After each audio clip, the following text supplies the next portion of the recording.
আমাদের দ্বারা যেন কোনো গুনাহ না হয় সেদিকে লক্ষ্য রাখবো। দোয়া কবুল হওয়া দরকার।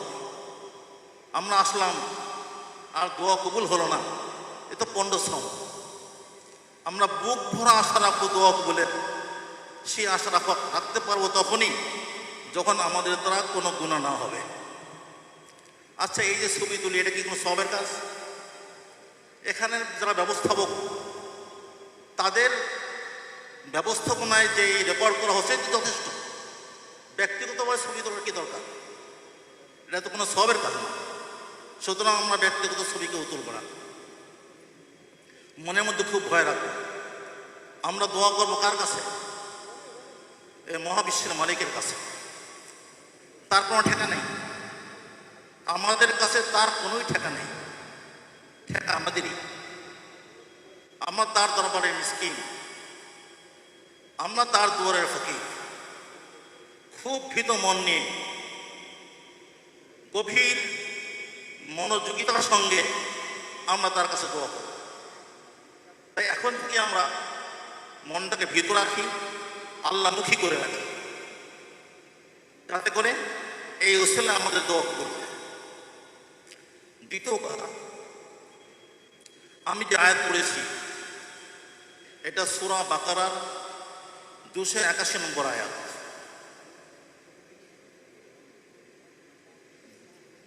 অধিকাংশ মুহাক্কিক আলেমের মতে কোরআন মাজিদের সর্বশেষ এই আয়াত নাযিল হয়েছে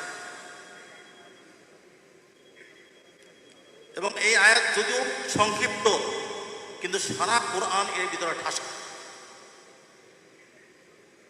আমাদের সকলের এই আয়াত মুখস্থ থাকা উচিত এবং এই আয়াতের যে আবেদন, এই আয়াতের যে দাবি, সেই দিক লক্ষ্য করে জীবন গঠনে মনোযোগী হওয়া উচিত। আমি আজকে আমাদের মাননীয় প্রধানমন্ত্রীর জন্য কিছু হাদিয়া নিয়ে এসেছি।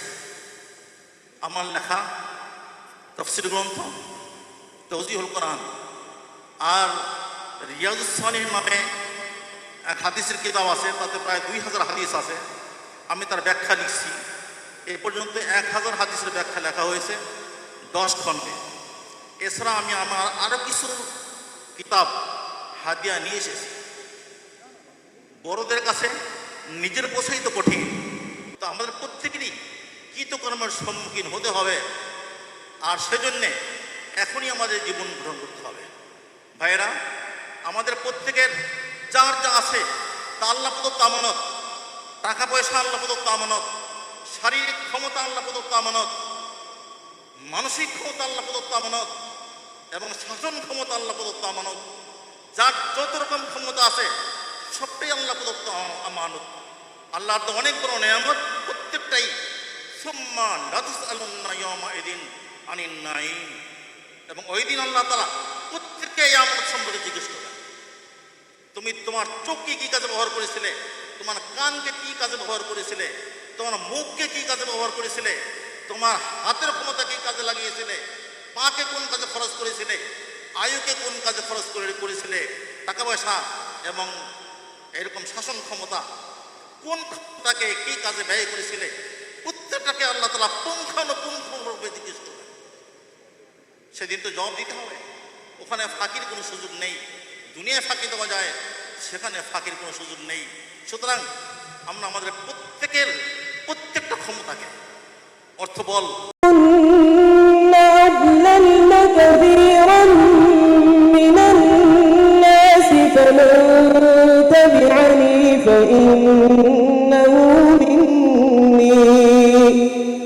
فمن تبعني فإنه مني ومن عصاني فإنك غفور رحيم ربنا إني أسكنت من ذريتي بواد غير ذي زرع عند بيتك المحرم ربنا ليقيموا الصلاة فاجعل أفئدة من الناس تهوي إليهم وارزقهم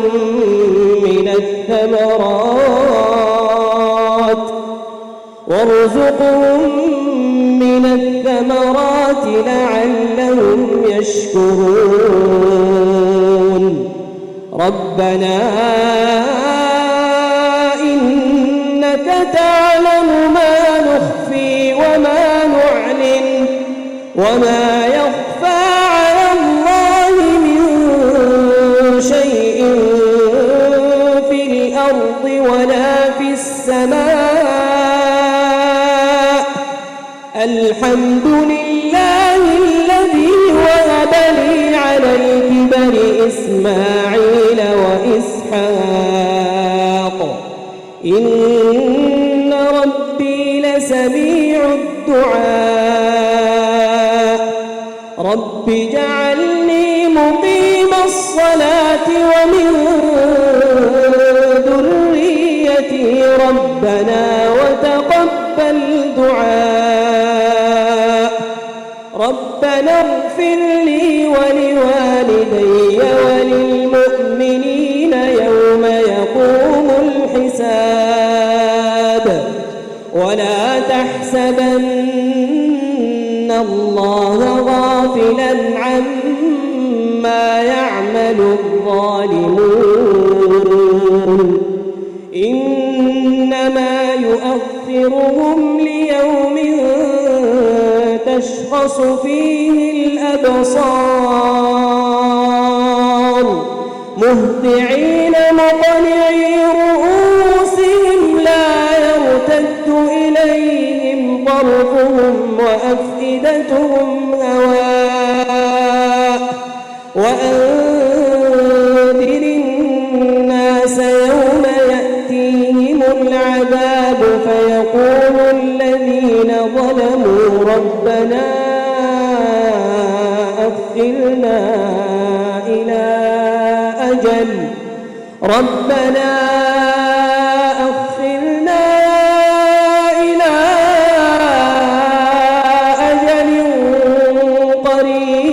قريب نجب دعوتك ونتبع الرسل أولم تكونوا أقسمتم من قبل ما لكم من زوال وسكنتم في مسكن الذين ظلموا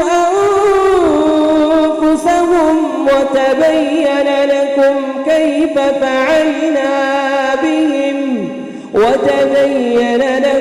كيف فعلنا بهم وضربنا لكم الأمثال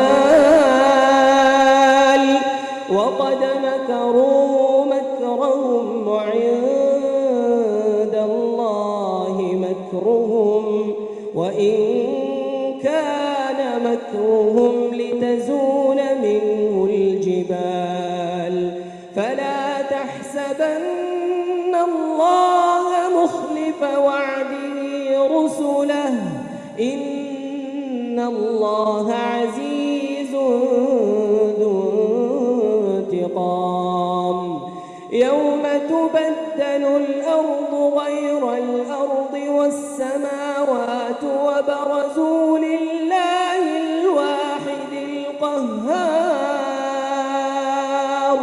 وترى المجرمين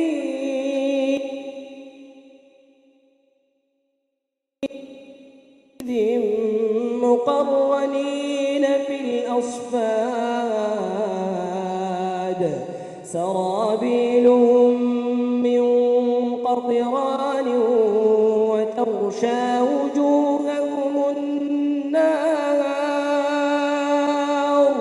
ليجزي الله كل نفس ما كسبت إن الله سريع الحساب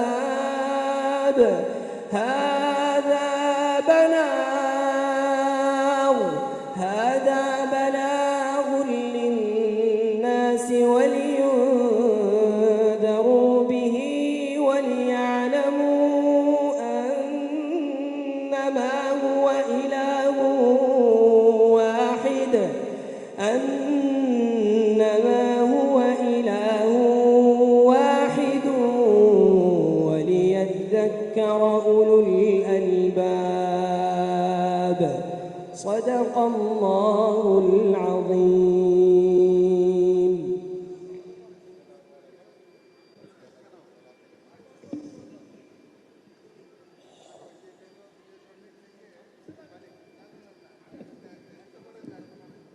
فأعوذ بالله من الشيطان الرجيم. بسم الله الرحمن الرحيم. قل إن الموت الذي تفرون منه فإنه ملاقيكم ثم تردون إلى عالم الغيب والشهادة فينبئكم بما كنتم تعملون. وقال رسول الله صلى الله تعالى عليه وسلم إذا مات الإنسان انقطع عنه عمله كله إلا من ثلاثة: إلا من صدقة جارية أو علم ينتفع به أو ولد صالح يدعو له أو كما قال عليه الصلاة والسلام. صدق الله مولانا العظيم وصدق رسوله النبي الكريم ونحن على ذلك من الشاهدين والشاكرين الحمد لله رب العالمين. আজকের এই মুবারক আলোচনা ও দোয়া মাহফিলে আগত বাংলাদেশ গণপ্রজাতন্ত্রী বাংলাদেশ সরকারের প্রধানমন্ত্রী, মাননীয় প্রধানমন্ত্রী এবং অন্যান্য সম্মানিত অতিথিবৃন্দ, সময় সংক্ষিপ্ত, খুব সংক্ষেপে দু একটি কথা বলবো। একটি আয়াত তেলাওয়াত করেছি, রাসূল পাক সাল্লাল্লাহু আলাইহি ওয়াসাল্লামের হাদিস সমূহ থেকে একটি ছোট্ট হাদিস তেলাওয়াত করেছি। শুধু তার তর্জমাটা করেই আমি বিদায় নিব বা আমি আলোচনা শেষ করবো ইনশাআল্লাহ। আল্লাহ তাআলা মানুষদেরকে সম্বোধন করে বলেন, কুল, হে আমার নবী, আপনি বলে দিন, দুনিয়ার জগতের সকল মানুষকে আপনি জানিয়ে দিন, ইন্নাল মাউতাল্লাযী তাফিররুনা মিনহু, যেই মৃত্যু থেকে তোমরা পালাতে চাচ্ছ, ফাইন্নাহু মুলাকীকুম, সেই মৃত্যু অবশ্যই তোমার সাথে সাক্ষাৎ করবে। পালাতে চাওয়ার অর্থ আমরা সবাই চাই আরো কিছুদিন বেঁচে থাকি, আরো কিছুদিন বেঁচে থাকি। 100 বছর হয়ে গেল, কেউ স্বেচ্ছা মরতে চায়। যার যেমন সামর্থ্য সে সেই চেষ্টা করে বেঁচে থাকার।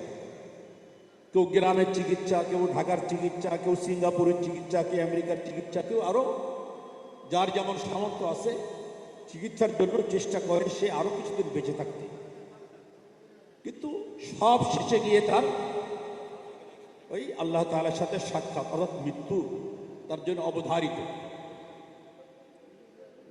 শুধু মৃত্যু যদি আমাদের শেষ হয়ে যেত জীবনে, এরপরে আর আমাদের কোনো হিসাব নিকাশ নেই, ভালো করি মন্দ করি, পাপ করি পুণ্য করি, এগুলোর আর কোনো পরবর্তীতে এর কোনো অ্যাকশন রিয়াকশন কিছুই নেই। তাহলে একটা কথা ছিল, একটু নিস্তার পেতাম। তো আল্লাহ তাআলা সাথে সাথেই স্মরণ করে দিয়েছে, সুম্মা তুরাদ্দুনা ইলা আলিমিল গায়বি ওয়াশ শাহাদা, অতঃপর তোমাদের সকলকে ফিরিয়ে আনা হবে, উপস্থিত করা হবে ওই সত্তার সামনে, যিনি উপস্থিত অনুপস্থিত সবকে সমানভাবে জানেন, তথা আল্লাহ রাব্বুল আলামিনের দরবারে হাসরের ময়দানে সবাইকে উপস্থিত করা হবে।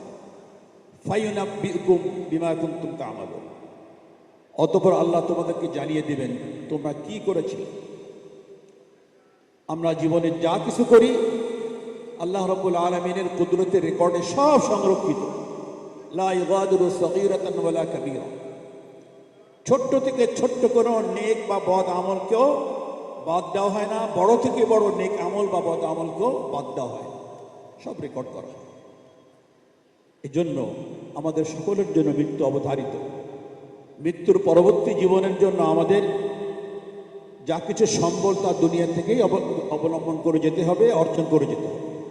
মৃত্যুর পরে ওখানে গিয়ে আর অর্জন করা কিছু নেই। আল্লাহ তাআলা আমাদিগকে তৌফিক দান করেন। একটি হাদিস তেলাওয়াত করেছি। এই হাদিসের মধ্যে তিনটা বিষয়। একটা বিষয় শুধু আমি বলবো, রাসূলুল্লাহ সাল্লাল্লাহু আলাইহি ওয়াসাল্লাম বলেন, মানুষ যখন মরে যায় তার আমলের পথগুলো বন্ধ হয়ে যায়।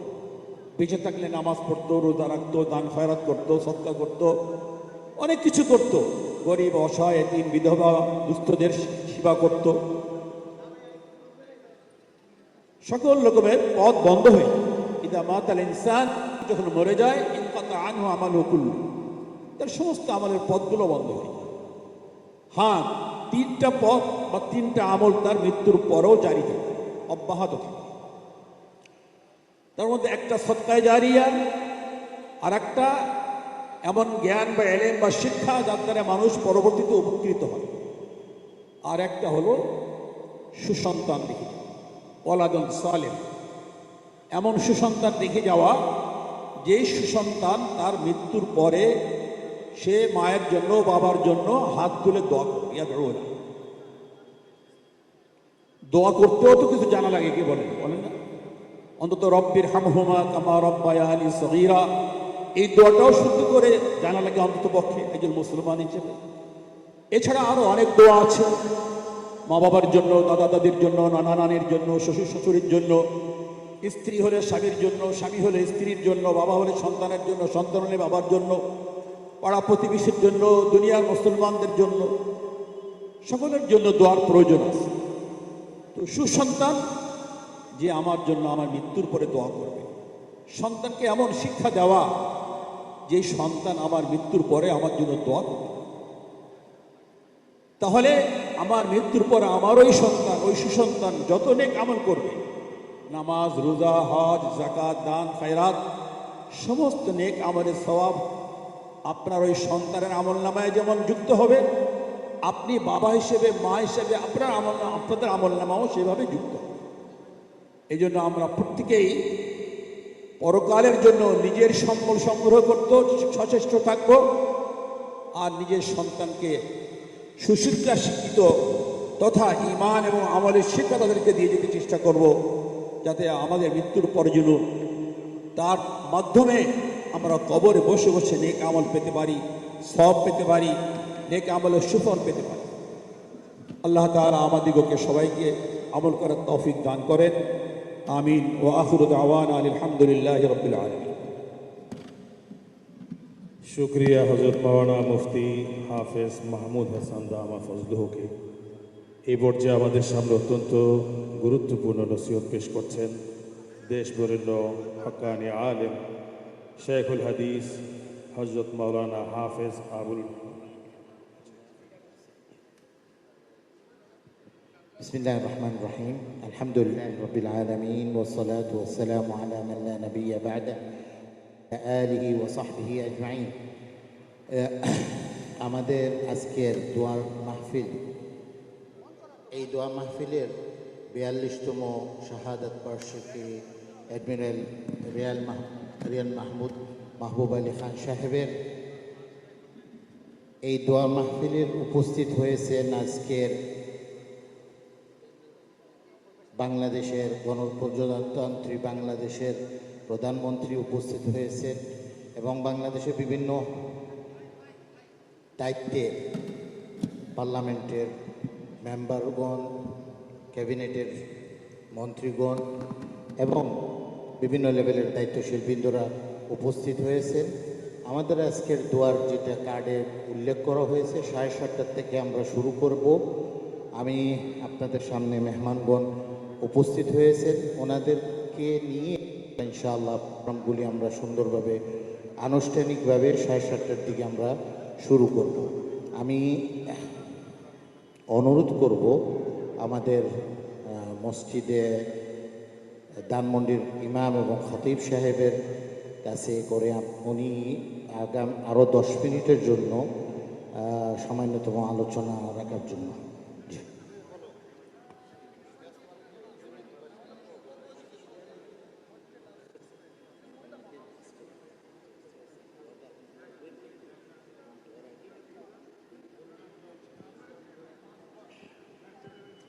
আমি অনুরোধ করতে চাচ্ছি আমাদের ইসলামিক ফাউন্ডেশনের ডিজি মৌলানা মুফতি মহিবুল্লাহ সাহেবকে ওনাকে স্টেজে আসার জন্য।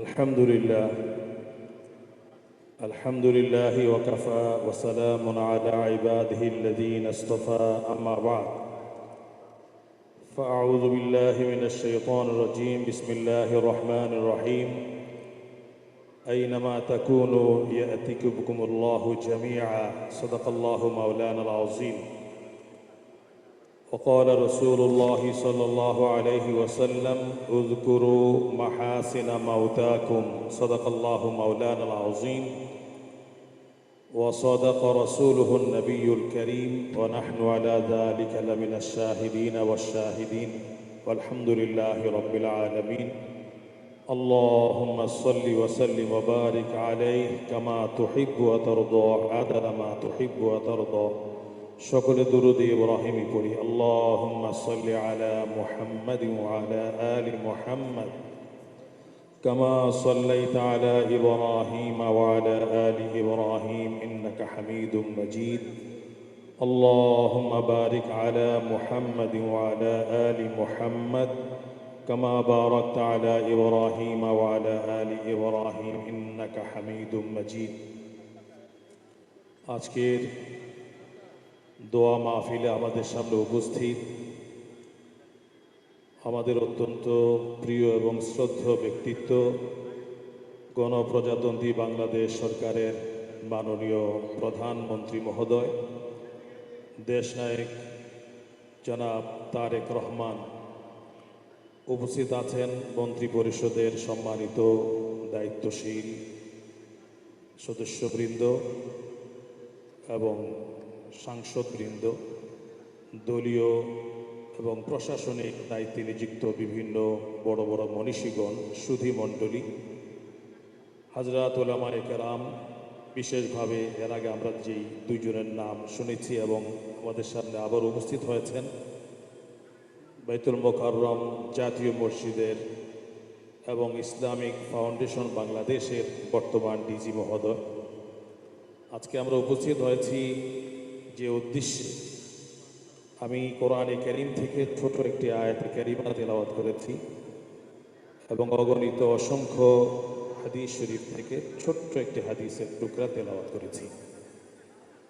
আমার আগে যিনি আলোচনা করেছেন, আমাদের সকলকেই এই দুনিয়া ছেড়ে চলে যেতে হবে, ইন্তেকাল আমাদের সকলের জন্য অনিবার্য। প্রতিটা জীবন জন্ম নিয়েছে যখন, তখনই তাকে দুনিয়া থেকে যেতে হবে। ইন্তেকাল মৌতের সাথে তার আলিঙ্গন করতে হবে, এটি চিরসত্য এবং এটি বাস্তব। যেতেই যখন হবে, দুনিয়ার মধ্যে এমন কিছু কাজ আমি রেখে যাই যেন আমি দুনিয়াতে না থাকলেও অমর হয়ে থাকতে পারি, মানুষ আমাকে শ্রদ্ধার সাথে ভক্তি সহকারে স্মরণ করে, দোয়ার মাধ্যমে স্মরণ করে। আমাকে হারিয়ে যেন মানুষ কাঁদে, এমন জীবন তুমি করিবে গঠন, মরিলে হাসিবে তুমি, কাঁদিবে ভুবন। এমনই একজন ব্যক্তিত্বের দোয়ার আয়োজন উপস্থিত হয়েছি। অন্যান্য বৎসর মরহুমের জীবনী সম্পর্কে সংক্ষেপে আমি আলোচনা করতাম। মরহুম রিয়ার অ্যাডমিরাল মাহবুব আলী খান, ওনার পূর্বপুরুষ, উনি শুধু একাই বংশীয় বা বংশীয় মর্যাদার বা গুণীজন ছিলেন এমনটা কিন্তু নয়।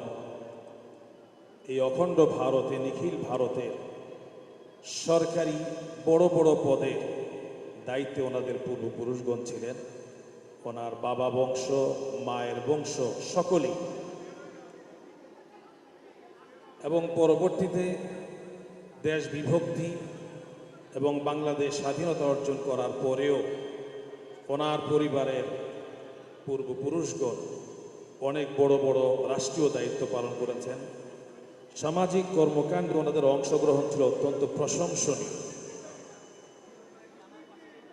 মরহুম মাহবুব আলী খান শুধু নৌবাহিনীর প্রধানই ছিলেন না, উনি বাংলাদেশের গণপ্রজাতন্ত্রী বাংলাদেশ সরকারের কৃষি মন্ত্রণালয় সহ আরও বিভিন্ন মন্ত্রণালয়ের মন্ত্রিত্বের দায়িত্ব পালন করেছেন অত্যন্ত সুনাম সুখ্যাতির সাথে, এবং বিভিন্ন রাষ্ট্রে বহির্বিশ্বেও রাষ্ট্রীয় মেহমান হিসাবে প্রতি দলের উনি প্রতিনিধিত্ব করেছেন। তার জীবনে এতিমখানা, মসজিদ, মাদ্রাসা সহ স্কুল, কলেজ, ইউনিভার্সিটি এবং সামাজিক বিভিন্ন প্রোগ্রাম, এমন কোনো কাজ নেই যে অংশে তার অবদান ছিল না। সুরভি স্কুল তাঁরই প্রতিষ্ঠিত একটি আদর্শ স্কুল আমাদের সামনে আছে প্রতিষ্ঠিত, যার ব্যয়ভার ওনার এবং ওনার ট্রাস্টের থেকে পরিচালিত হয়ে থাকে।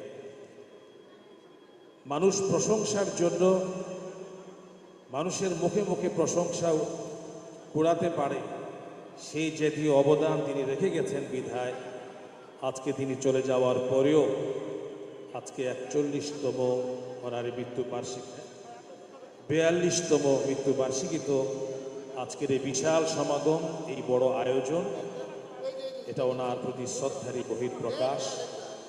বুখারী শরীফ সহ বিভিন্ন হাদিসের কিতাবে যেমন আসছে, আনতুম শুহাদা আল্লাহি ফিল আরদ, মোমেন বন্দারা যখন একজন মানুষকে মোমেন বলে, ভালো বলে সাক্ষী দেয়, আল্লাহ রাব্বুল আলামিন সেই সাক্ষীগুলোকে ওসিলা করে মরহুম বা মরহুমার নাজাতের ফয়সালা করে দেয়।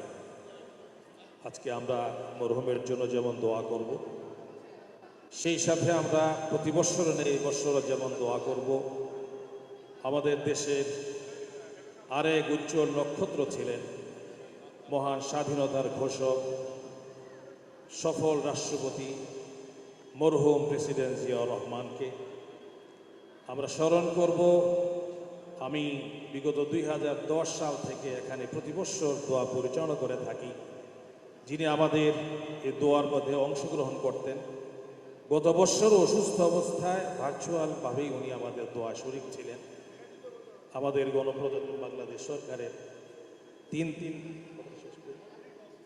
তিনবারের সফল প্রধানমন্ত্রী, দেশ নেত্রী, আপসিত নেত্রী মরহুম বেগম খালেদা জিয়া, তিনি এবছর আমাদের মাঝে নেই। এই শূন্যতা আমরা ফিল করছি। আমরা তাদের জন্য দোয়া করব, আল্লাহ পাক যেন সকলকে মাগফিরাতের চাদরে ঢেকে নেন এবং সবাইকে যেন আল্লাহ পাক জান্নাতুল ফেরদাউস নসিব করেন। তাদের রেখে যাওয়া কীর্তিগুলো, কার্যক্রমগুলো যেন তাদের সদকায়ে জারিয়া হয়, আল্লাহ পাক যেন সেইভাবে কবুল করুন। আমিন। ওয়া আখিরু দাওয়ানা আনিল হামদুলিল্লাহি রাব্বিল যিনি কোরআন থেকে শিখছেন মসজিদে নববীর উস্তাদদের কাছ থেকে, তিনি আজকে আমাদের সামনে তিলাওয়াত করবেন। সনদপ্রাপ্ত আমাদের প্রিয় নবী মুহাম্মদ রাসূলুল্লাহ সাল্লাল্লাহু আলাইহি ওয়াসাল্লাম পর্যন্ত শাহাদা অথবা সার্টিফিকেট প্রাপ্ত ব্যক্তি, তিনি আমাদের সামনে তিলাওয়াত করতেছেন। আবু জাফর, আমি অনুরোধ করতেছি তিলাওয়াত করতে।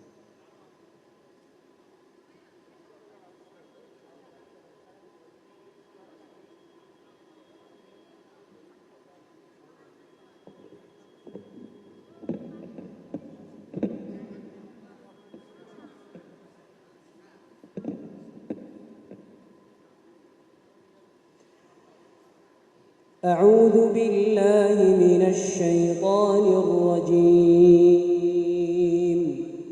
بسم الله الرحمن الرحيم.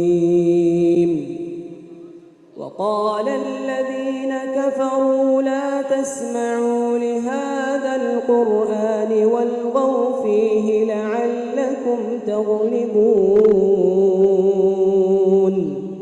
فلنذيقن الذين كفروا عذابا شديدا ولنجزي الذين أسوأ الذين آمنوا كانوا يعملون. ذلك جزاء أعداء الله النار لهم فيها دار الخلد جزاء بما كانوا بآياتنا يجحدون. وقال الذين كفروا ربنا أرنا أضلانا من الجن والإنس نجعلهما تحت أقدامنا ليكونا من الأسفلين إن الذين قالوا ربنا الله ثم استقاموا تتنزل عليهم الملائكة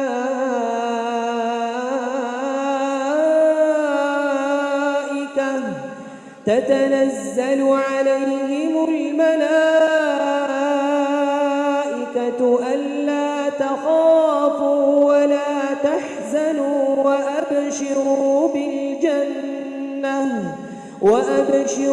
بالجنة التي كنتم توعدون نحن أولياؤكم في الحياة الدنيا وفي الآخرة ولكم فيها ما تشتهي أنفسكم ولكم فيها ما تدعون نزلا من غفور رحيم ومن أحسن قولا ممن دعا إلى الله وعمل صالحا وقال إنني من المسلمين صدق الله العظيم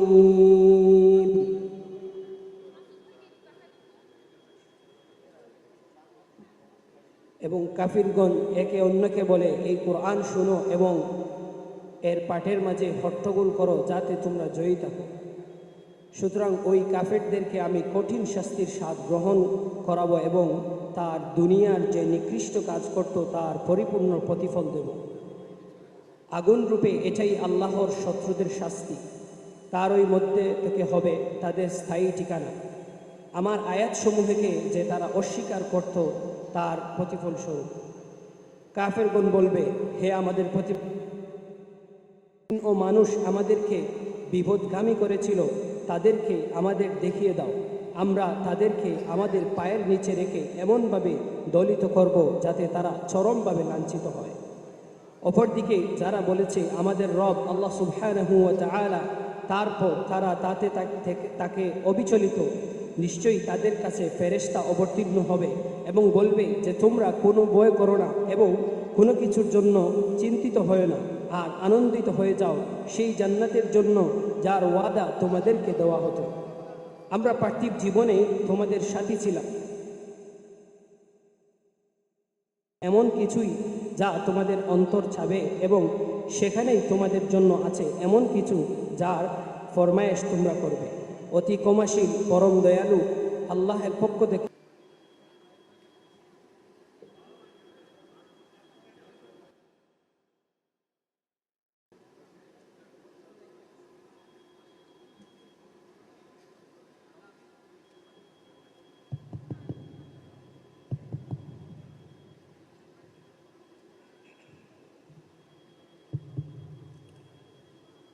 আসসালামু আলাইকুম ওয়া রাহমাতুল্লাহি ওয়া বারাকাতুহু। আমি তেলাওয়াতে কোরআনের আগে খুবই সংক্ষিপ্ত আকারে আজকের যার স্মরণে দোয়ার আয়োজন, আমাদের অত্যন্ত প্রিয় এবং শ্রদ্ধেয় ব্যক্তিত্ব মরহুম রিয়ার অ্যাডমিরাল মাহবুব আলী খান মরহুম, তার বংশীয় পরিচয়, তিনি এবং তার বাবা এবং দাদা, বাবার পরিবার এবং মায়ের পরিবার তথা নানার পরিবার, ওনারা সেই অখণ্ড ভারত থেকে ব্রিটিশ আমল থেকেই এই অঞ্চলের পাক ভারত উপমহাদেশের অনেক বড় বড় দায়িত্ব মন্ত্রণালয় সহ এবং সরকারি বিভিন্ন গুরুত্বপূর্ণ কাজ আঞ্জাম দিয়েছেন।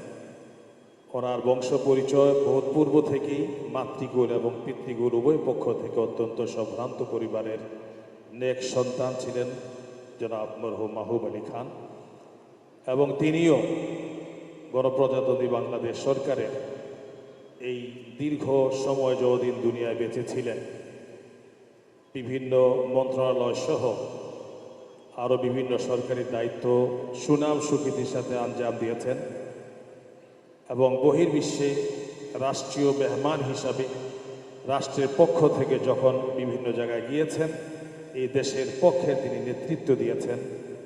দেশ এবং বিদেশ সব জায়গায় সুনামের স্বাক্ষর রেখেছেন।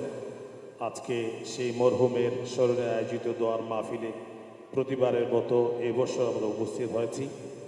যাদের নাম পরিচালক বলেছেন, আমরা প্রতি বছর ওনাদের জন্য যেমন দোয়া করি আজকেও দোয়া করব ইনশাআল্লাহ। আমি আজকের এই বক্তব্য আর দীর্ঘায়ু না করে এখানেই ইতি টানছি। আসসালামু আলাইকুম ওয়া রাহমাতুল্লাহি ওয়া বারাকাতুহু। السلام عليكم ورحمة الله وبركاته. الحمد لله رب العالمين والصلاة والسلام على أشرف الأنبياء والمرسلين، أما بعد فأعوذ بالله من الشيطان الرجيم. بسم الله الرحمن الرحيم. إنك ميت وإنهم ميتون ثم إنكم يوم القيامة عند ربكم تبعثون. صدق الله العظيم. مرحوم রিয়ার অ্যাডমিরাল মাহবুব আলী খানের 42তম শাহাদত বার্ষিকী উপলক্ষে আয়োজিত আজকের এই অনুষ্ঠানের সম্মানিত উলামায়ে কেরাম, রিয়ার অ্যাডমিরাল মরহুম মাহবুব আলী খানের বংশধর, মেয়ে, নাতি, আজকের এই অনুষ্ঠানকে আরও বেশি আলোকিত করেছেন গণপ্রজাতন্ত্রী বাংলাদেশ সরকারের মাননীয় প্রধানমন্ত্রী জনাব তারেক রহমান এবং মাননীয় মন্ত্রীবর্গ, মাননীয় সচিব এবং যারা আমরা দেশকে ভালোবাসি, আমরা যারা সাধারণ জনগণ হিসেবে উপস্থিত হয়েছি এবং যারা নিরাপত্তায় কর্মী বৃন্দ যারা আছেন, সাংবাদিক ভাইয়েরা, আসসালামু আলাইকুম ওয়া রাহমাতুল্লাহি ওয়া বারাকাতুহু। আমি শুধু দুটি কথা বলবো। প্রথম কথা হচ্ছে, আজকের এই অনুষ্ঠানে এসে আমরা কি নিয়ে যাব? শুধু দোয়া এতটুকু না। মানুষ মরণশীল, আমাকেও মরতে হবে। মানুষ জন্মগ্রহণ করে একেবারে বিবস্ত্র অবস্থায়, কোনো কাপড় চোপড় থাকে না। দুনিয়াতে আসার পর ঘর বাড়ি দন দৌলত বহু কিছু করে, আর যাওয়ার সময় যেই বিবস্ত্র অবস্থায় উলঙ্গ অবস্থায় এসেছিল, যাওয়ার সময় মাত্র শুধু 3টি কাপড় পরেই চলে যায়। এই ছাড়া মাঝখানে দুনিয়াতে যত কিছু উপার্জন সব কিছু আপনার সাথে যাবে না। এবং আপনি যখন মৃত্যুবরণ করেন, আপনার খাটকে যখন ঘর থেকে বের করা হয়, তখন আপনার মাথাটা আগে বের করা হয় ঘর থেকে, পাটা পরে বের করা হয়। তার অর্থ হলো, আমি এই ঘর থেকে মাথা দিয়ে বের হচ্ছি, পা যে দেখাচ্ছি এই ঘরে আর কোনদিন আসতে পারবো না। আপনার এই অনুষ্ঠানে আসার পর আপনার আমার মৃত্যু নিশ্চিত, এই বিশ্বাস যদি আমার থাকে, তাহলে আমরা মৃত্যুর ভয়কে সামনে নিয়ে কেউ কোনোদিন পাপ করতে পারবো না। মুহাম্মদুর রাসূলুল্লাহ সাল্লাল্লাহু আলাইহি ওয়াসাল্লাম বলেন, মানুষ যখন মারা যায় তখন সব আমল বন্ধ হয়ে যায় 3টি আমল ছাড়া। সাদকাতুন জারিয়াতুন, 1 নম্বর হলো এমন দান যে দানের সওয়াব প্রবাহমান, যেমন মসজিদ করলেন, এতিমখানা করলেন, আপনি আরও সমাজসেবকমূলক কোনো কিছু করলেন, হাসপাতাল করলেন, এই সওয়াবটা জারি থাকবে। আও ইলমুন ইউনতাফাউ বিহি, অথবা এমন ইলম যেটা আপনি শিখিয়ে দিয়ে গেছেন, কল্যাণকর ইলম, ধারাবাহিকভাবে যতদিন পর্যন্ত এই ইলম জারি থাকবে, আপনার কবরের মধ্যে যত ছাত্র এই ইলমের ধারাবাহিকতা অর্জন করে দেশের জন্য কল্যাণকর কাজে আসবে, সেই ইলমের সওয়াব কিন্তু আপনার জন্য জারি থাকবে।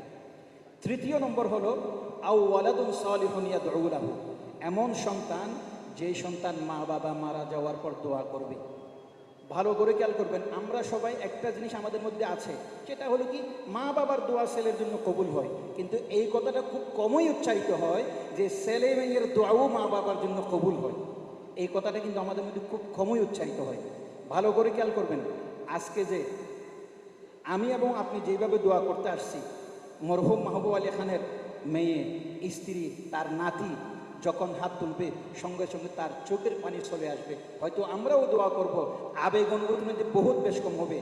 আপনি দুনিয়ার থেকে যাওয়ার পর এইরকম প্রজন্ম যদি রেখে যেতে না পারেন, যে প্রজন্ম আপনার জন্য চোখের পানি ফেলে দোয়া করবে না, তাহলে মনে রাখবেন আপনার জন্ম বৃথা, আপনার হায়াত বৃথা, আপনার জীবন বৃথা।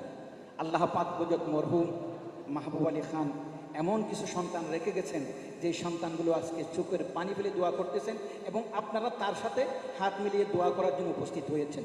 দ্বিতীয় যেই কথাটা আমি বলবো সেটি কথাটা হলো সদকাতুন জারিয়া, এমন কাজ যেটার সওয়াব জারি থাকে।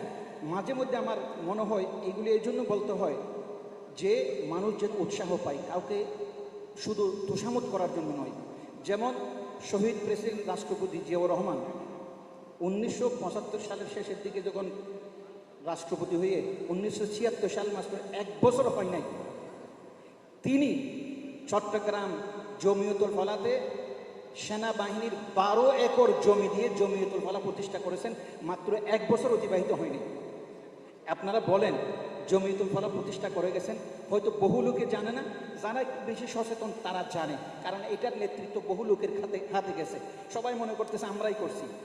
এই যে সবটুকু পাচ্ছে, এই জমিয়তুল ফালা মসজিদে যত নামাজ হচ্ছে, যত এতেকাফ হচ্ছে, আমরা ভুল করে জানি না এই সওয়াবগুলো শহীদ প্রেসিডেন্ট রাষ্ট্রপতি জিয়া রহমানের কবরের মধ্যে পৌঁছতেছে কিনা আপনারা বলেন তো।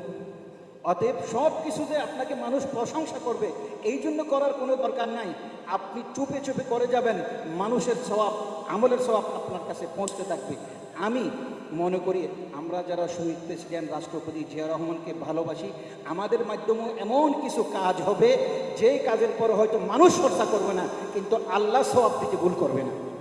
এইরকম বহু কাজ আমি মাঝে মধ্যে চিন্তা করি। আমাদের 3 বারের প্রধানমন্ত্রী বেগম মরহুম খালেদা জিয়া, আমি নিজে মাঝে মধ্যে নিজের ইমানের উপর আমার বিচলিত হয়ে যায়।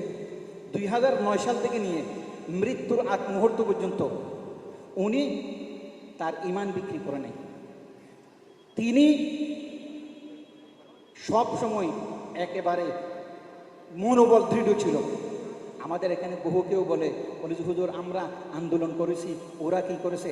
আমি বলি যে তোমরা যতটুকু আন্দোলন করেছো সব আন্দোলন এক পাল্লায় দিলে মরহুম বেগম খালেদা জিয়া জেল কেটে অসুস্থ অবস্থায় যেভাবে নিজের শক্ত অবস্থানে ছিল, সেটা হলো প্রত্যেক যত পেশাবাদের বিরুদ্ধে আন্দোলন করেছে সব আন্দোলনের প্রেরণা উৎস ছিল মরহুম বেগম খালেদা জিয়া। এতে কোনো সন্দেহ নেই। আমরা সবাই একটু এদিক ওদিক গেছি, উনি চাই নাই। এর প্রমাণ কি? এর প্রমাণ হলো ওনাকে দেখানোর যদি জানাজার নামাজও হইতো তাহলে সবাই ওই মাত্র সংসদ ভবনের ফেলা যায় থাকতো।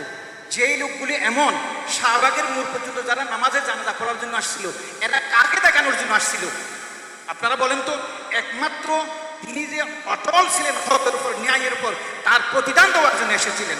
আমি আজকে শুধু এতটুকু কথা বলবো, আপনারা মরহুম রিয়াল এডমিরাল মাহবুব আলী খানের দোয়ার অনুষ্ঠানে উপস্থিত হয়েছেন, আপনারা তার জন্য দোয়া করবেন। এবং বিশেষ করে আমার মাঝে মধ্যে চিন্তা হয়, উনি এত বড় ভালো লোক ছিলেন, দায়িত্ব আদায় করতে গিয়ে উনি হার্ট অ্যাটাক করে শহীদ হয়েছেন এবং তার নামের আগে শহীদ হয়েছে। এমন বহু লোক আছে যারা মৃত্যুবরণ করেছে, যারা আঘাতপ্রাপ্ত হয়ে মৃত্যুবরণ করেছে, তাদের নামের আগে তারা শহীদ লিখতেও লজ্জাবোধ করে, কারণ তাদের মনের মধ্যে তো এই অনুভূতি নাই। শাহাদাতের মর্যাদার প্রতি তাদের কি নাই? অনুভূতি নাই। এই শহীদ লিখবে কেন? লিখতে গেলে তাদের লজ্জা লাগে। শহীদ রিয়াল এডমিরাল মাহবুব আলী সাহেব আজকে ইন্তেকাল করেছেন, তার জন্য দোয়া করবেন। বিশেষ করে তার প্রজন্ম যারা আছে তাদের জন্য দোয়া করবেন। এবং মাননীয় প্রধানমন্ত্রী, আমার মাঝে মধ্যে মনে হয় আল্লাহ পাক শুধু যে দোয়ার ব্যবস্থা করে তা নয়, আজকে যে এতগুলো লোক আসছেন এটাও যে আল্লাহর পক্ষ থেকে মরহুম মাহবুব আলী খানের উপর একটা রহমত, যে এরকম একটা দোয়ার ব্যবস্থা করার জন্য আমি তোমাকে এমন একটা জামাইও দিছি, এমন একটা জামাতাও দিছি, যা তাকে একবারে স্বতঃস্ফূর্তভাবে মানুষ তোমার জন্য দোয়া করতে আসবে। এইটাও মরহুম মাহবুব আলী খানের উপর গাইব একটা মদত। আল্লাহ পাক বুঝত আমাদের মাননীয় প্রধানমন্ত্রীর জন্য দোয়া করব। আমি মাঝে মধ্যে বলি, এটা সব জায়গায় বলি, আমরা মাননীয় প্রধানমন্ত্রীর জন্য এই জন্য দোয়া করব না যে তিনি আমাদের তোষামত করার জন্য দোয়া করবে, এই জন্য তিনি যত ভালো কাজ করবেন সে ফলগুলো ভোগ করবে জনগণে। তাহলে আমরা যদি তার জন্য দোয়া করি, এটা তার জন্য দোয়া না দেশের জন্য দোয়া? তার জন্য দোয়া করলে সেটা তার জন্য দোয়া না ইনডাইরেক্টলি আমাদের প্রত্যেক জনগণের জন্য দোয়া। আল্লাহ পাক তাকে যেই পরিকল্পনাগুলো বাস্তবায়ন করলে দেশের জন্য লাভজনক হবে সেইগুলো বাস্তবায়ন করার, এবং কোনো কারণে মানুষ হিসেবে ভুল সিদ্ধান্ত নিলে তার থেকে ফিরে আসার, এবং আমাদের বেগম খালেদা জিয়া মরহুমা এবং শহীদ রাষ্ট্রপতি মহান স্বাধীনতার ঘোষক জিয়াউর রহমান মরহুম মাহবুব আলী খান এবং আমাদের যারা আছে, আমাদের মা বাবা যারা আছে তাদের জন্য দোয়া করবেন। দোয়া শুধু একজনের জন্য না, একটা উপলক্ষ করে আপনার মা বাবার জন্য দোয়া করবেন। আল্লাহ পাক বুঝতাম। আর বিশেষ করে 3 বারের প্রধানমন্ত্রী বেগম খালেদা জিয়া শুধু যে জেল কেটেছে, অসুস্থ অবস্থায় জেলখানা রয়েছিল তা তো নয়, তার একটা ছেলে তার চোখের সামনে মরহুম আরাফাত রহমান খুকুকে মৃত্যুবরণ করতে দেখেছে, তারপরও আপোষ করে, ঠিক কিনা বলেন? তার জন্য দোয়া করবেন।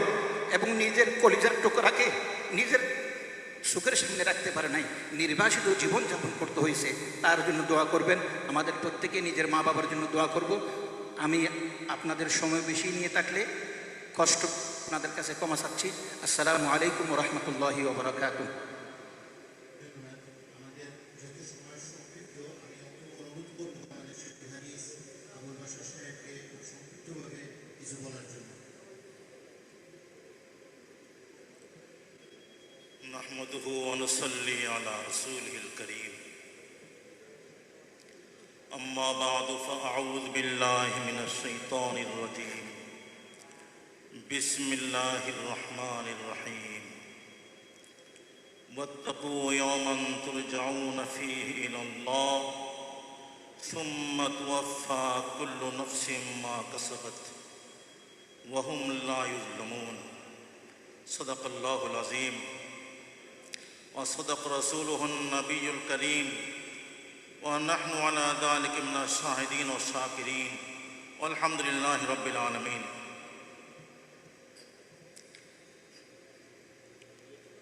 আমরা সবাই একাধিকবার শুনেছি আজকের এই আয়োজন কেন। মরহুম শহীদ রিয়াল অ্যাডমিরাল মাহবুব আলী খান সাহেবের ইসালে সওয়াবের জন্যে, তার মাগফিরাতের উদ্দেশ্যে দোয়া করার জন্য আজ আমরা একত্র হয়েছি। এই মহতী জলসায় উপস্থিত আছেন গণপ্রজাতন্ত্রী বাংলাদেশ সরকারের মাননীয় প্রধানমন্ত্রী সহ আরও গুণীজন। আমি দুটা কথা বলতে চাই। আজকের এই মজলিস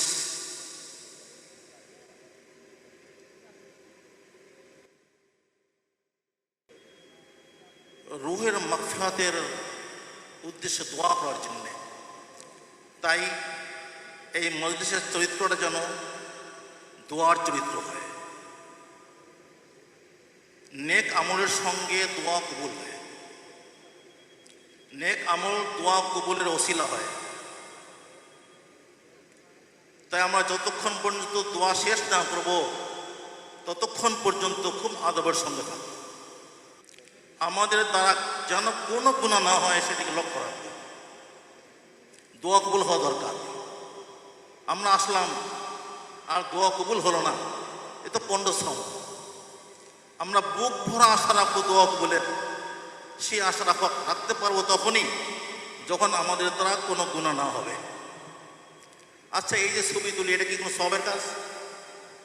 এখানের যারা ব্যবস্থাপক, তাদের ব্যবস্থাপনায় যে রেকর্ড করা হচ্ছে এটি যথেষ্ট।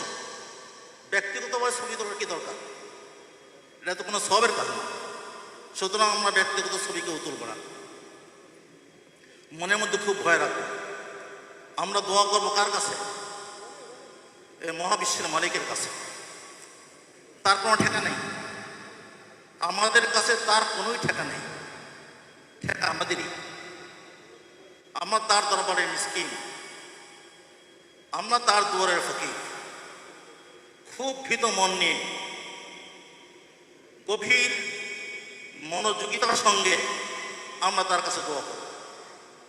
তাই এখন থেকে আমরা মনটাকে ভীত রাখি আল্লাহমুখী করে রাখি, যাতে করে এই উসিলা আমাদের দোয়া কবুল হয়।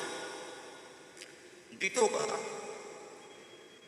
আমি যে আয়াত পড়েছি এটা সূরা বাকারার 281 নম্বর আয়াত।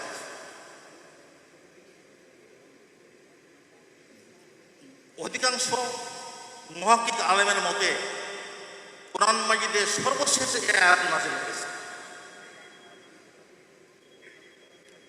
এবং এই আয়াত যদিও সংক্ষিপ্ত কিন্তু সারা কোরআন এর ভিতরে ঠাসা। আমাদের সকলের এই আয়াত মুখস্থ থাকা উচিত এবং এই আয়াতের যে আবেদন, এই আয়াতের যে দাবি, সেই দিক লক্ষ্য করে জীবন গঠনে মনোযোগী হওয়া উচিত। আমি আজকে আমাদের মাননীয় প্রধানমন্ত্রীর জন্য কিছু হাদিয়া নিয়ে এসেছি। আমার লেখা তাফসীর গ্রন্থ তাওজীহুল কোরআন আর রিয়াজুস সালিহিন নামে এক হাদিসের কিতাব আছে, তাতে প্রায় 2000 হাদিস আছে। আমি তার ব্যাখ্যা লিখছি। এ পর্যন্ত 1000 হাদিসের ব্যাখ্যা লেখা হয়েছে 10 খণ্ডে। এছাড়া আমি আমার আরও কিছু কিতাব হাদিয়া নিয়ে এসেছি। বড়দের কাছে নিজের পৌঁছাই তো কঠিন, হাদিয়া পৌঁছানো তো আরও কঠিন। আমি আশা রাখবো আমার ওই হাদিয়া যেন মাননীয় প্রধানমন্ত্রী এবং তার পরিবারের হাতে পৌঁছায়। এটা বলছে এই জন্যে যে আয়াতে আল্লাহ কি বলছেন তা তো আমাদের জানা উচিত। ওই হাদিয়ার ভিতরে কোরআন কারীমের তাফসীরও আছে, তাওজীহুল কোরআন। আমি আপনাদের সবাইকে অনুরোধ করব যে সূরা বাকারার 281 নম্বর আয়াত মুখস্থ করবেন এবং এই আয়াতের আবেদন অনুযায়ী জীবন গঠন করবেন। জীবন গঠন করতে হবে ভাই, জীবন গঠন করতে হবে।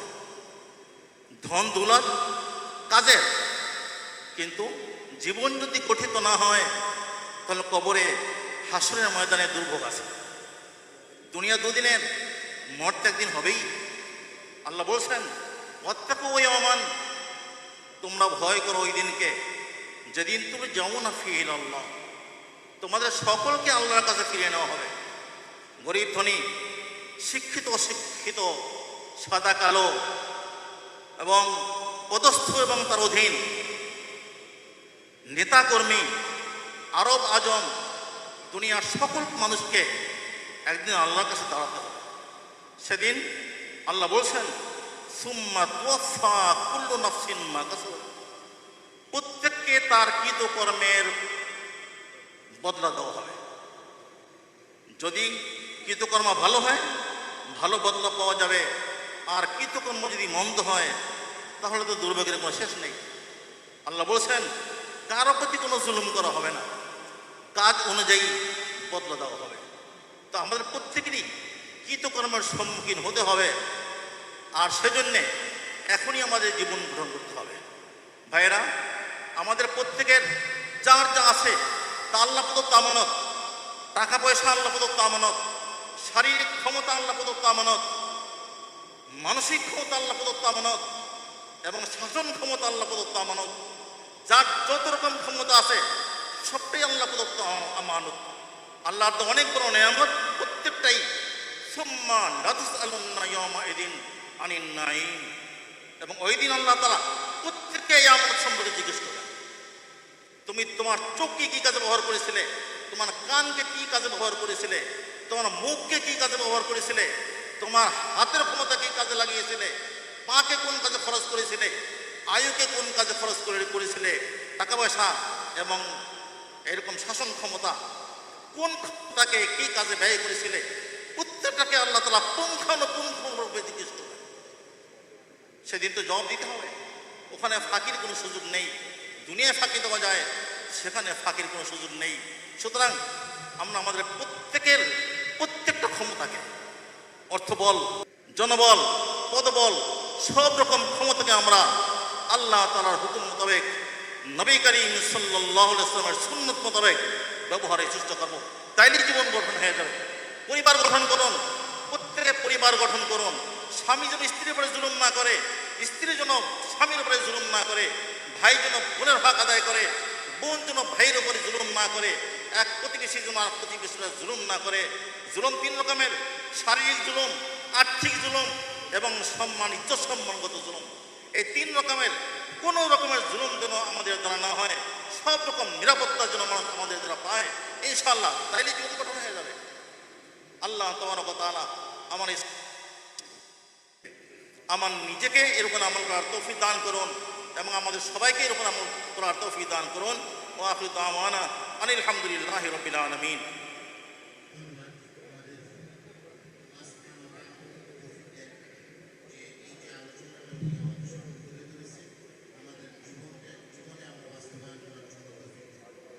আমি অনুরোধ করতেছি আমাদের আজকের মূল অনুষ্ঠানটা যেটা দোয়া এবং মোনাজাত, আমরা এদিকে আগাচ্ছি। আমরা সবাই প্রস্তুতি নিই এবং আল্লাহ সুবহানাহু ওয়া তাআলাকে আমরা মুতাওয়াজ্জি, আল্লাহর দিকে আমরা সবাই দরুদ পড়ে, এবং আমি অনুরোধ করতেছি আমাদের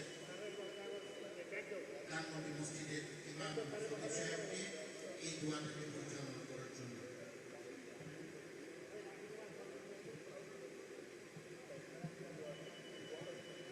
আদরের ছাত্র, এই জন্য আমরা করতেছি। খুব সুযোগ্য আলেম এবং আমার খুব প্রিয় ছাত্র।